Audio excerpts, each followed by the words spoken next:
still listening to Hard Facts and 92.3 Nigerian for a good afternoon to you. It's time for us to switch conversations. By the way, we're still talking about local government administration in River State, but we're not looking at it from the political angle anymore. We're looking at it from an economic angle. And we will be looking at, what really should we expect? Should we demand from the, local government chairman as elected on the 5th of October and sworn into office on the 6th of October 2024? Now, like I said, local government, I would always tell you, local government is one of the closest, if not the closest government. Sometimes you look at the legislative arm of government, you won't think is also very close to the people. But the local government is the closest government to the people because it is right there at the grassroots. So, what should we be demanding? What are the jurisdiction, or what is the jurisdiction of the local government? All of that we will talk about. I have with me a senior lecturer at Department of Political Science, River State University, in person of Dr. Anthony Egobueze. It's good to have you on the show. Welcome. Thank you so much, brother. How are you? I'm doing great, and I hope you're doing great as well. Yeah, I'm doing very well. Okay, so first of all, what do you make of the fact that we now have a substantive local government administration in reference to the Supreme Court judgment that gave autonomy to local governments across Nigeria, and also that, no more appointing chairmen for local government? Let's start from there. As a political scientist, what are your thoughts on that? Yeah, thank you so much for that question. And I would like to take this first to Section 7 of the Constitution of Nigeria. Section 7 of the Constitution of Federal Republic of Nigeria, 1999, amended, states that it is a system of local government by a democratically elected local government council is under this constitution guaranteed. Therefore, every state shall of Section 8, which will be declared in that council. Sorry. I think the network is really terrible. So I would have to reconnect. I would have to go for a break. Please, even the live stream, let's go for a break. When I do come back, we'll try to reconnect and see if the network is better.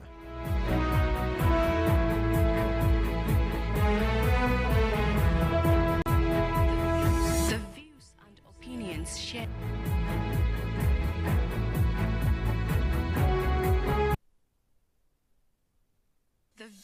The views and opinions shared on this program do not represent the position of Nigeria Info FM. Nigeria Info, let's talk.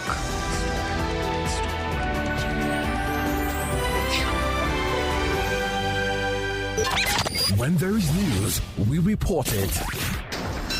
What about conversation? We bring it. Hey, Why are you talking to me then? Sport, current affairs, and more. You sure can count on us. Nigeria Info. Let's talk. This is Hard Facts.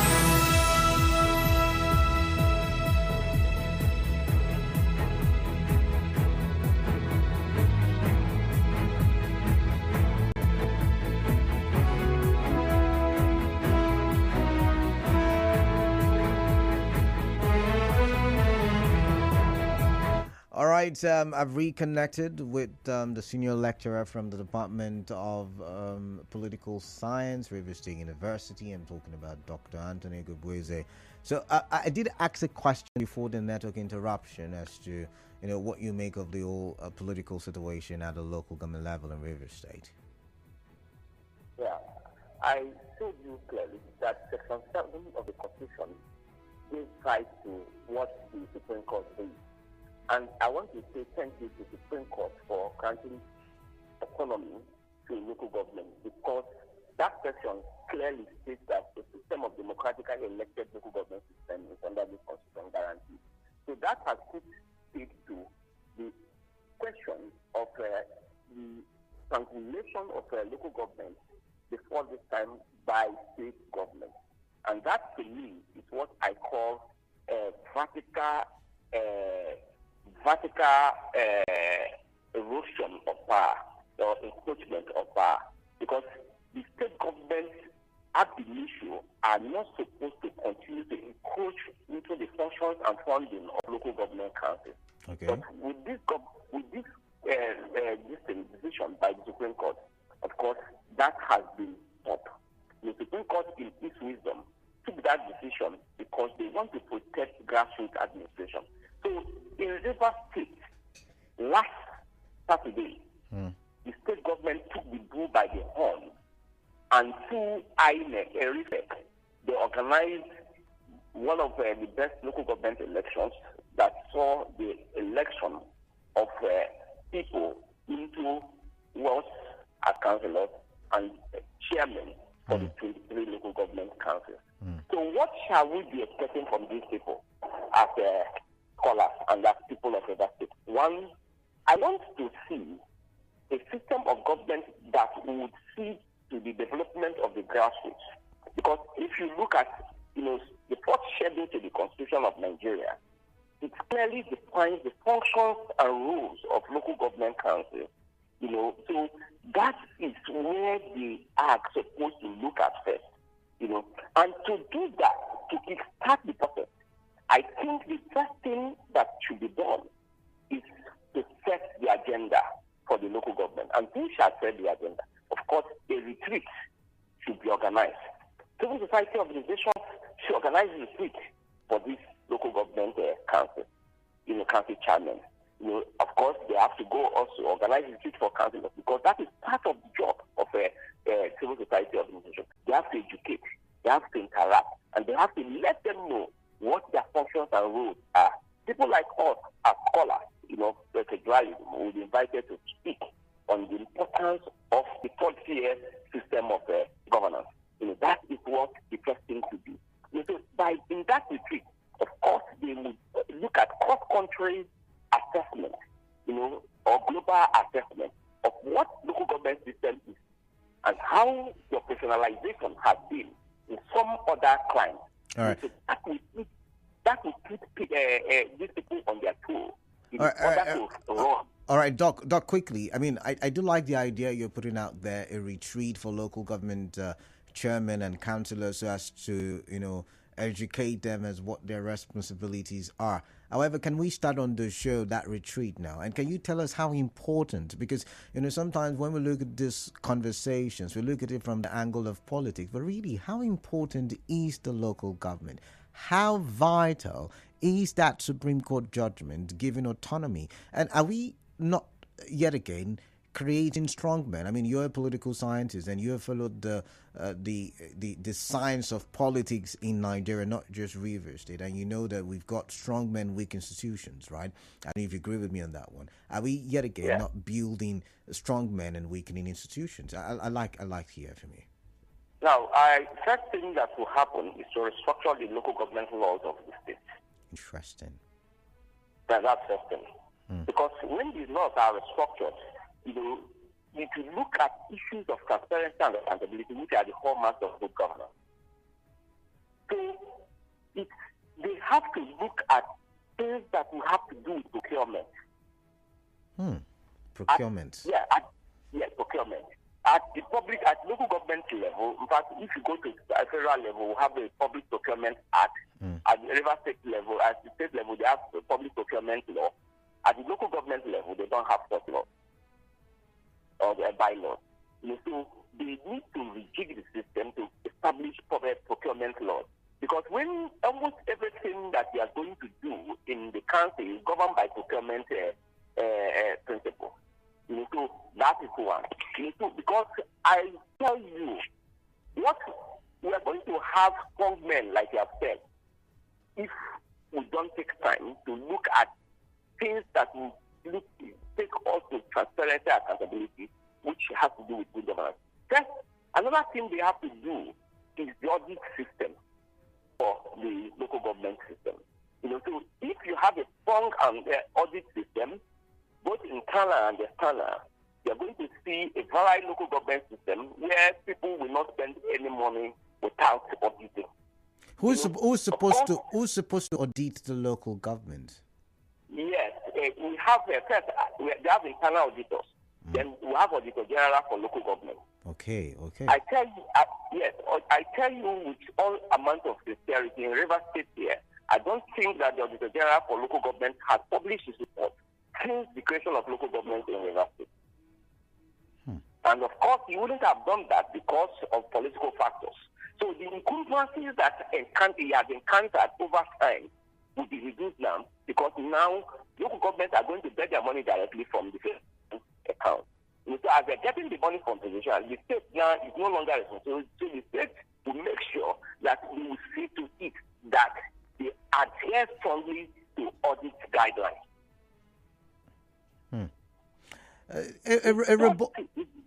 Go ahead.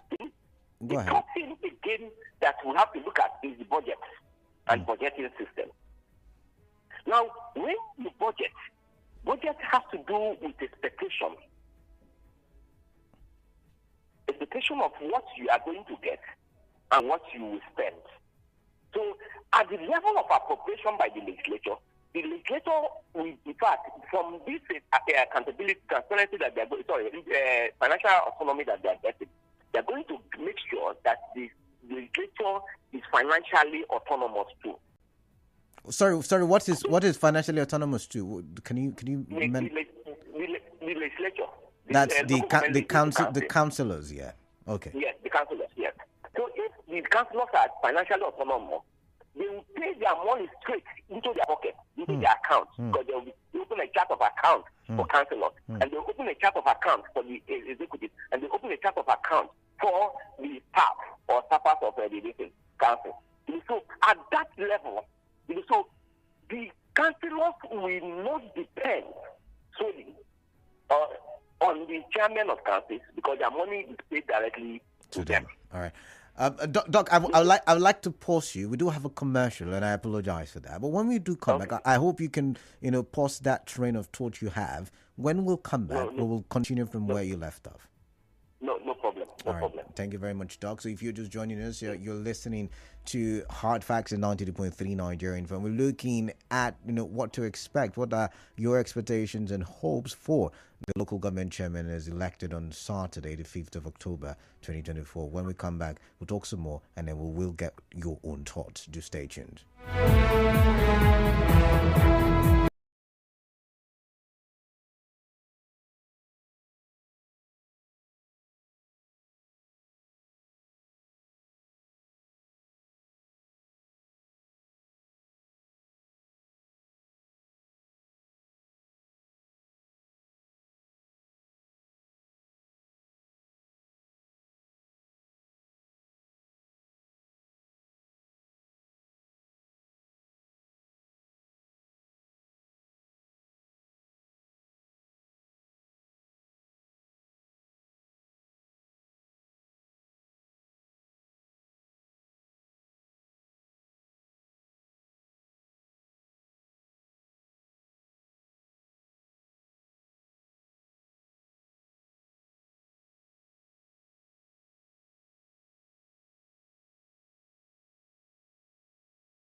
Thank you very much. 5:31 p.m. or almost 5:32 p.m. and you're still listening to Hard Facts at 92.3 Nigeria Info. I am yours truly, Kala Dakurubatibor, and we are looking at, the local government administration now in place. What are we to expect, especially with the local government autonomy as given, or as interpreted, I should say, as interpreted by the Supreme Court of Nigeria. Joining me to have this conversation is a senior lecturer, Department of Political Science, Rivers State University, Dr. Anthony Egobueze. It's good to have you. Welcome back on the show. Thank you so much, my brother. All right. So before the commercial, we were talking, and you talked about transparency. You talked about proper auditing for us to have a proper institution at the local government level. You told us it's very important. We'll get to that importance yet again of local government. But let's allow you continue your train of thoughts just before the commercial. Okay. Now, so I told you earlier that, the auditing system is very important, the budgeting system is very important, and the procurement system is very important. These three things are the hallmarks of good governance, because you can't have transparency in local government administration if you don't have good audit system. Both internal and external auditing system must be put in place. Now, internal auditing system is championed by the council itself. Then external, of course, you have what an office established as the Office of the Auditor General for local government for the state. So the state government establishes the Office of the Auditor General for local government. So that office audits the account of a local government through external auditors as approved by them. So by the time they finish their audit, they send that report to the State House of Assembly to look at it, whether those local governments have run foul of the law or not. So that is incredible. Of course, at this point in time, the Office of the Auditor General for local government, if you look at the River State local government law, is made to be funded directly from source. And the source is they get their money directly from local appropriation, what we receive from local government funds. So why is it so? It is so because they don't want them to be corrigible. So they want them to be incorrigible. And because of that, they want them to be independent. So with independence granted to the Office of the Auditor General, they can go ahead and audit the report of the accounts of local government functionaries. All right. Now, the second thing I said was procurement. Now, for me to have, the local government system has a very poor procurement process. And they do that because they don't have fiscal responsibility by law. And they don't have also procurement law, by law. So the local government legislative councils are expected to use the speed of the fastest man on earth now to enact a bylaw that will establish the public fiscal responsibility bylaw and the public procurement bylaw. So if they are able to do that, that will check the rascality of the executive in spending. It will check the rascality of the executive in spending of public funds. So with that bylaw, fiscal responsibility will look at it, of course, medium-term expenditure framework for local government councils will be submitted through the legislative council before any appropriation year. Okay. I'm sorry, I've got a question. Now you've mentioned fiscal and all of that. How important is getting it right at the local government level? How is that important to the economic stability of not just Rivers State, of Nigeria? Can you paint a picture for us? Yes. I'm talking in general. I'm using Rivers State as a case study, but generally, I'm looking at the general framework of what it's supposed to be. Now, if local government is so dear to the people, they are supposed to be involved in economic planning and development. Economic planning, they are supposed to have states, feed the state on what their people need for the local people, and they tell the local people what the state is doing. So that cannot audit, but without strong budgeting. And that's why I've linked my discourse with this tripod of one, fiscal governance, which has to do with issues of the budget, the procurement, and their auditing. Then, of course, fiscal infrastructure, which has to do with all the, building of roads, building of development of agriculture, building of homes, and all that will come with that. But all these things about infrastructural development, which have to do with capital projects, must be guided by the procurement principles. And it must be guided by the budget system. Because you cannot go into expenditure that is not appropriated for in the appropriation law, which is the budget. All right. And yes, so over time, we have had a system of local government where the chairman can just look at a place now, he goes to a community and he says that okay, people don't have light, I'm going to give you light. And that light he told them that he's going to give them, or he will be giving them, it's appropriated for in the local government appropriation for the fiscal year. So when such thing is not there, does that guarantee transparency? No. The answer is no. And so we need to see a local government, and that was why I told you that they are supposed to kickstart by setting an agenda. Because each of them, before they came to office, they had mission and vision. So they are to be guided by this. And this is part of the things they told the people at the campaign period. So, and that is where they have to design their what you call legal expenditure framework for. Okay. Now, Doc, sorry, I have to cut you short at this point. But I'm wondering, because we talk about development, but it looks like we've thrown that word very loosely. Now, as a political scientist, what is your definition of development, most especially at the local government level?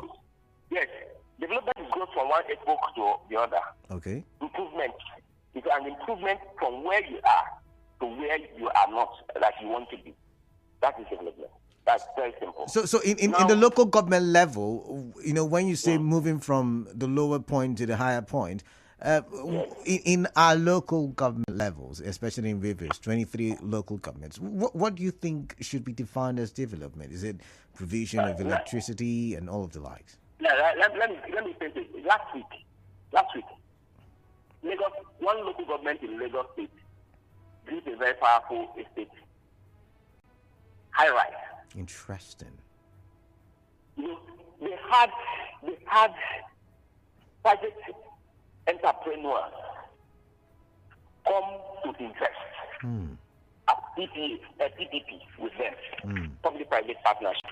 So now, the minds of these local government chairmen and councillors should be restructured.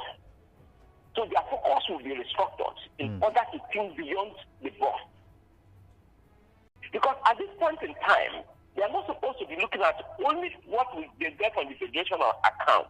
Because what they get from the federation account will not be sustainable. So they have to look at issues of PPP, public-private partnership. So you get the private sector involved in infrastructural development. So now this is Port Harcourt City, for instance. Let me just take a small picture. The Port Harcourt City Local Government Council and those local government councils, they are councils that are within the municipal, Port Harcourt municipal. Now, what are they supposed to be doing? My brother Kalada, that cars parked are littered everywhere in this place. There are no garage. They can build through public-private partnership. They get a bank, build some garage, and they start collecting tolls for people to park cars there. And that will raise funds for them, which they will use for development. Because infrastructural development is key for the local people. many people don't have good housing. I mentioned to you that local government council in Lagos. The governor of Lagos State was the person that went to commission that building. In fact, I wish, people were using television system. Where the job, I would have given you that video, picture on the slide of that estate. That was job executed by local government council. The Riverline area, what are they doing?